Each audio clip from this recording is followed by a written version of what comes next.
मीरा जी हलाहल जहर दिया गया, कुछ नहीं हुआ मीरा जी को। तो जहर देने वाले देवर को लगा कि हमें लगता है वैद्य मीरा पर कृपालु है, बुलाया उस वैद्य को और उस कटोरे को जिसमें भेजा गया था धो के पिला दिया, तत्काल मर गया। पूरा जहर मीरा पी गई और बलवर्धन हुआ, रात भर गिरधर के पदों का गायन करके नाचती रही। तो उनको आश्चर्य हुआ कि मीरा है क्या।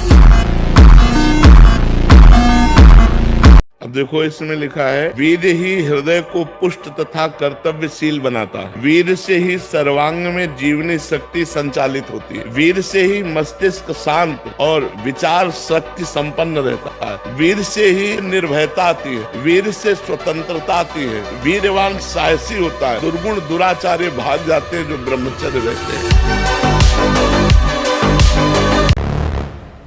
जब तक तुम्हारा काम पूरा ना हो जाए ब्रह्मचर्य से रहो। झूठ मत बोलना, मदिरा मत पीना, मांस मत खाना, और ना काम हो जाए तो मैं बताना कि भारी से भारी विपत्ति का नाश करके भगवान श्री कृष्ण का आश्रय उसे ऊंचे उठा देगा, इस जगत की धरा से उठा देगा।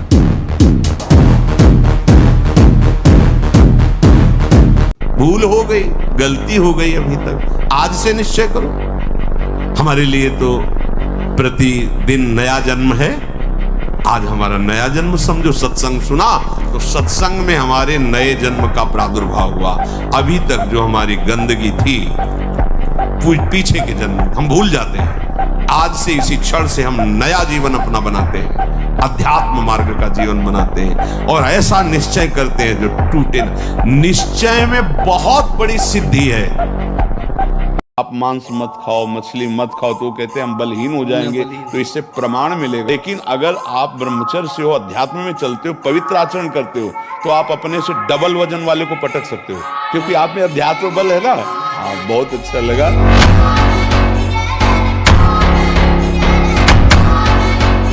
तो हम निराश तो कभी होंगे ना कि अब हमसे नहीं हो पाएगा, नहीं। जय बार सफलता मिले तय बार और उत्साह करके हम लगी रहे।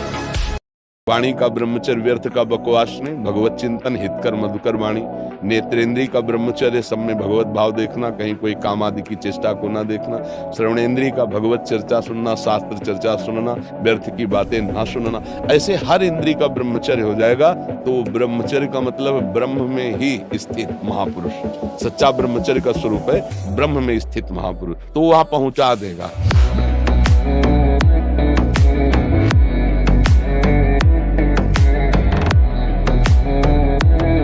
ऐसे ही हम कमजोर हैं, एकदम पूरी ताकत लगा देते, फिर काम आया तो बोले अब जो आया वो करवा ले गया, अब हम क्या करें। ऐसे नहीं, पहले उसको रोकना सीखो। कमजोर पहलवान जानते हो क्या करता है, जब अखाड़े में जाएगा तो पूरी की पूरी ताकत तो 2 मिनट में दिखा देगा, फिर इसके बाद धम्म से नीचे गिर जाएगा। जोरदार पहलवान क्या करता है, पहले जाकर सामने वालों को केवल संभालता है, उसके हर दांव का काट मारता रहता, फेंकता नहीं। पहले उसको थकाता है, फिर जब देख लेता थक गया तब वो अपने दांव पे चढ़ा के मारता, तो विजयी होता है। बहुत पॉइंट की बात है, ध्यान दीजिए। जो जितना अधिक नाम जप करेगा उसे उतनी अधिक भागवतिक शक्ति प्राप्त होगी। जितनी अधिक भागवतिक शक्ति प्राप्त होगी उतने अधिक निर्विकार होते जाओगे। सब कहते हैं हमें ये विकार ये विकार, ये गिराने की जरूरत नहीं है, ताकतवर बनने की जरूरत है। ताकत है भगवान नाम जप। तुम्हें गुरु बना लिया, कोई ठेकेदार हो हमारे, आप ही कह रहे हो कि हमारे ठेकेदार हो क्या। वैसे ठेका तो लिया ही है आपके कल्याण। गुरु का मतलब क्या होता है, जो भगवत प्राप्ति करा दे। भगवत प्राप्ति कैसे की जाती है, तुम अंगुली मत छोड़ो। हमारी अंगुली क्या है, हमारे वचन। जो हम कह रहे हैं उस पे चलो, अगर नाचने न लगो तो कहना। हर समय मंत्राकार वृत्ति में। हाँ, क्या है वो सामने वाला बोलने के लिए हिम्मत रखे, उदासीन न हो, सबसे उदासीन न हो। एकमात्र मेरे तो गिरधर गोपाल, दूसरो न कोई, ये दिमाग में बैठा लो। प्रभु के सिवा कोई प्यार नहीं करता, सब घुटने टेकवाते हैं। हमारी बात को समझ लेना, सब गुलामी करवाते हैं, कोई मुक्त नहीं करवा सकता। मुक्त कराने वाले श्री हरि हैं। देख कहां आसक्त है, जहां से मूत्र निकलता है, जहां से शौच निकलती है। बहुत बुद्धिमान बनता है, बहुत अपने को विवेकवान समझता है। आखिरी सुख क्या है, जहां तू आसक्त है, जहां से मल निकलता है और पेशाब निकलती है। शास्त्र है, इसको समझ लो। बहरे हो रहे हो, गुरु की बात नहीं सुनते, न वेद की बात सुनते हो, न गुरु की बात सुनते हो, न शास्त्र की, न परम हितैषी मित्र की। क्या तुम्हारी दुर्दशा है जो तुम मनमानी चल रहे हो? पान पे सब मिला करके वो जब हमारे शरीर से बचता है तब एक बार संतान उत्पन्न करने के योग्य वीर बनता है। आप उसे हस्तमैथुन के द्वारा दिन में कई बार निकाले तो मरोगे नहीं, और क्या होगा? पूरा शरीर कंपन जैसे रोग शिकार। अभी शरीर कंपन, दिमाग, डिप्रेशन, कमर में दर्द, टांगों में दर्द, कुछ अच्छा न लगना, भोजन न अच्छा, किसी काम में रुचि न होना, ये सब लक्षण शुरू हो जाएंगे। स्मरण शक्ति, धारणा शक्ति, उत्साह शक्ति और संकल्प शक्ति और शरीर शक्ति, ये शक्तियां उसके अंदर प्रकाशित होती है जो ब्रह्मचर्य का पोषण करता है।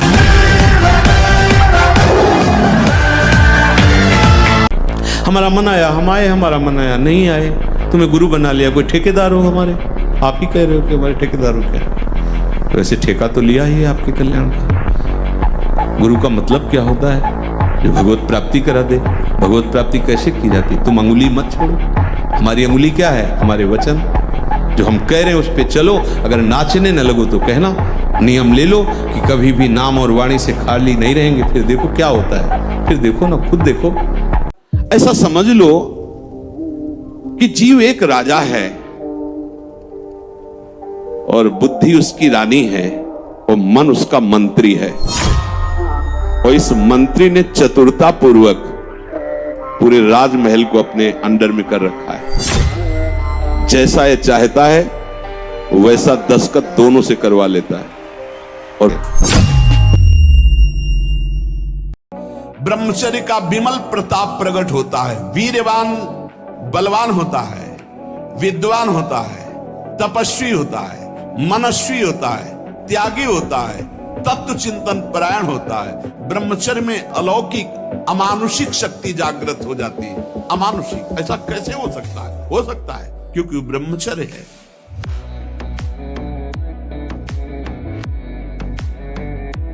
ऐसे निराशा भरी मानव जिंदगी यार किस काम की? एकदम सुन, देखो ना लोग मरे बुझे ऐसे घूमे। अरे यार थोड़ा संयम लाओ, थोड़ा समझो तुम भी भगवान के वही अंश हो जिस अंश में अपार शक्ति भरी हुई है। कृष्णाय वासुदेवाय हरे परमात्मने प्रणत क्लेश नाशाय गोविंदाय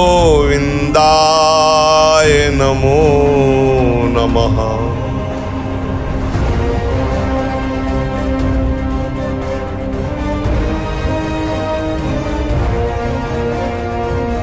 ब्रह्मचर्य में जीवन परम पुरुषार्थ में जीवन होता है। ब्रह्मचर्य ही ब्रह्म की प्राप्ति का मुख्य हेतु होता है। ये मुख्य हेतु मान लो, जिसके त्यागने में इतना सुख हो उसको रोकने में कितना सुख होगा, मान लो।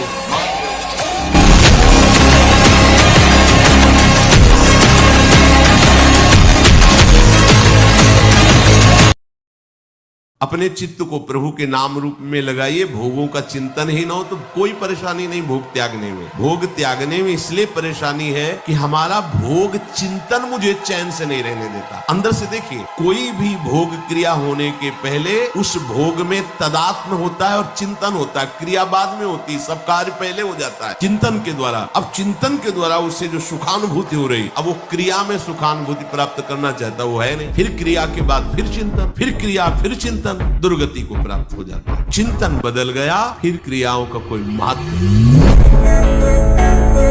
अभी काम कब सताता है, काम कब बढ़ता है और काम कैसे नष्ट होता है? जब हमारे देहाभिमान में ये बात बैठ जाती, मैं स्त्री हूं और मैं पुरुष हूं, अब आपको काम न सताएगी। और जब हम काम का चिंतन करेंगे, काम का दर्शन करेंगे, काम की बातें श्रवण करेंगे, मनन करेंगे, तो काम जो चिंगारी स्वरूप है उस ज्वाला स्वरूप हो जाएगा। यहाँ इतनी बड़ी गलती हो गई कि हमने मन को, अंतःकरण को मैं मानकर तदात्म कर लिया। बस भैया, जब तक ये तदात्म वाली बात समझ में नहीं आएगी तब तक कोई जादू टोना औषधि नहीं पैदा हुई कि तुम्हारे काम को मिटा। सोते समय आपको समय नहीं देना व्यर्थ चिंतन का। उसी समय विषय चिंतन होता है, उसी समय विषय भोग की आकांक्षा जागृत होती, उसी समय विषय देखने की इच्छा होती। मोबाइल है तो जिस समय आप अपनी शैया पर जाएं स्विच ऑफ कर दें। उसमें मैसेज घंटी आने का कोई भी रास्ता मत रखें। मान लीजिए आप उपासक हैं भगवत प्राप्ति की, 30-35 वर्ष ये नहीं था तो सब मर नहीं गए थे। ब्रह्मचर्य बहुत आवश्यक है, सबको आवश्यक है। गृहस्थ में उचित ब्रह्मचर्य है, विरक्त में नैष्ठिक ब्रह्मचर्य है, आजीवन ब्रह्मचर्य। जो ब्रह्मचर्य का वो ये प्रार्थना करते हैं कि हमारा ये दुख मिटा दो, फिर दूसरा दुख आएगा। ये कब तक भिखमंगापना चलता रहेगा? नहीं, किसी को केवल सूचना दे दी जाए रिपोर्ट में कि तुम्हारी किडनी फेल होने जा रही, फिर उसकी फोटो खींच लेना और प्रेमानंद की फोटो खींच के मिला लेना। 5 स्थानों में कलयुग का बात बताया। शराब पीने वाला, पराई स्त्री से व्यभिचार करने वाला, जुआ खेलने वाला, इंसाफ मांस खाने वाला और स्वर्ण चोरी करने वाला। अगर इन 5 में से किसी एक का भी संग हुआ, कलयुग अपना प्रभाव दिखा देगा। हर समय नाम जब चलता रहता उसके ऊपर कलयुग का प्रभाव कभी नहीं। भजन न बले चिंता मत करना, हमारे शब्दों को याद रखो।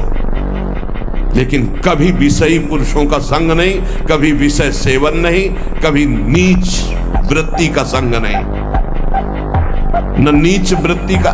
गंदी बात आ रही है, आराम से चद्दर तान के सो जाओ, घंटा 2 घंटा में वृत्ति बदल जाएगी। मिलने की जरूरत नहीं, बताने की जरूरत नहीं किसी से, किसी भी तरह की उस गंदी वृत्ति की हरकत नहीं, अपने आप ठीक हो जाएगा। ब्रह्मचर्य पुष्ट होने लगता, उसके शरीर से सुगंध आने लगती। ब्रह्मचारी का एक एक रोम तेज। ब्रह्मचर्य रहने के लिए आपको अपनी दिनचर्या सुधारनी होगी। प्रातः 4 बजे आपको उठना ही होगा, तभी आप ब्रह्मचर्य रह सकते हैं। अगर आप नहीं उठते तो आप देख लेना।